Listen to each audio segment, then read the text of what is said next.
ladies, it's Heather, and I thought I would just come on and do a TTC update. Uh,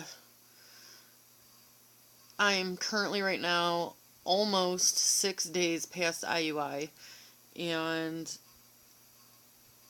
so far I have absolutely no symptoms whatsoever.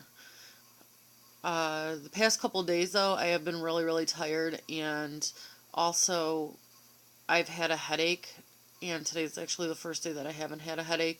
But both of those could be due because the weather's changing so drastically here. We literally went from like 90-degree days to like 70-degree days in a matter of less than a week. So that could definitely be the cause of the headache and being tired. I don't know. But usually, I don't know if it's just because I overanalyze every little symptom I feel, usually, that I don't, and I've decided not to try to pay attention this month. Maybe that's it. I don't know, but I'm just sitting here with absolutely like nothing. And I don't know if that's good or bad. But yeah, I did want to talk about the IUI though. The IUI this time around was very uncomfortable. My RE actually did my first IUI and it was like nothing. It didn't hurt at all. I had no cramps, no backaches, no nothing. And this time around, I had a different doctor do it, and it was very uncomfortable. I had a really bad backache and cramps most of the day after my IUI, which I was kind of like,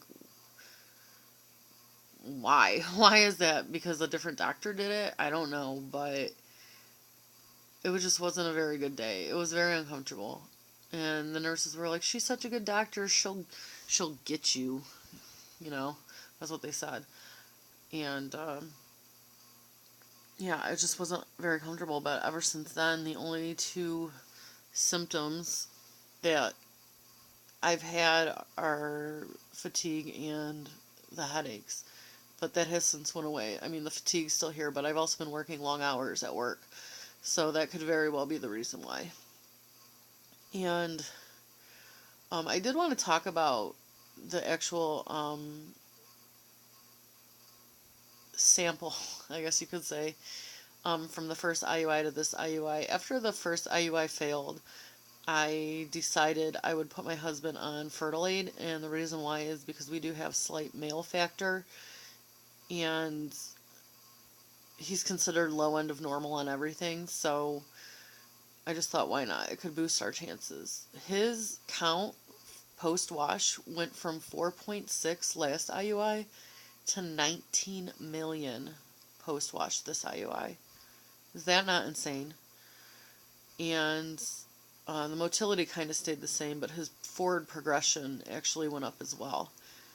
And I was just totally shocked. And the doctor even said that the technician had made a note of the huge jump and huge difference in this sample from the last sample. And it could also be because my husband and I went back on our healthy diets and working out and drinking a lot of water. So that combined with the Fertilade, it could be everything. I don't know. But I was just completely blown away by the drastic change in the analysis from this time to from last time. So that made me really happy. And I did notice that after the first IUI, like 3 days after the IUI until AF came, I had a really horrendous backache. And again, I don't know if that's because I was paying attention to every little thing that was happening to me or what, but it was really bad. This time around, nothing, knock on wood. So again, I don't know if just not paying attention is what's helping or if it means something. Who knows? But according to Fertility Friend, which I don't temp anymore because it was getting too stressful on me, taking my temps every day and analyzing, oh, this went down a whole, this went from 97.2 to 97.4, this went to 97.4 to 97. What's going to happen? I couldn't handle it, so I quit doing it. My doctor actually said it's kind of Stone Age-ish to do that.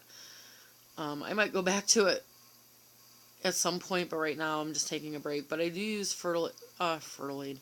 I do use Fertility Friend for just charting my symptoms and what day I'm on and when we did the IUI and that kind of thing, keeping track of my vitamins. And they actually say that my test date is September 12th, so a whole week from now. If I even get that far. I usually never make it to my test date. I always get AF before the test date, so we'll see. And I'm not one of those ladies that likes to test every single day. After a while, you just get used to negative, and I just don't like to see the negative. So I'm just waiting for that one day where I finally get to make it to testing day and see what happens, because I haven't been able to get to testing day in a very, very long time.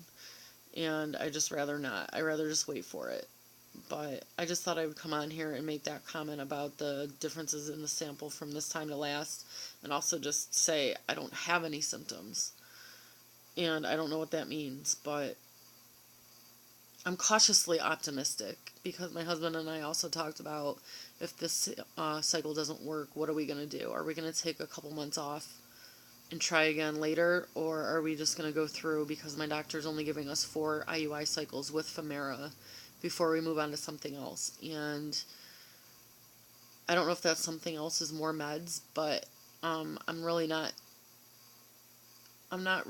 don't really want to do more medication than I have to, because I don't know if you watched my last TTC vlog last week, right before the IUI, but I did lose my left ovary due to a dermoid cyst last year, so I only have my right remaining, and the thought of overstimulating that just scares me. Like, what if I stimulate it too much and all my eggs go away, or I stimulate too many I don't know, that's just me. My RE said that's almost impossible to do that, but I don't know.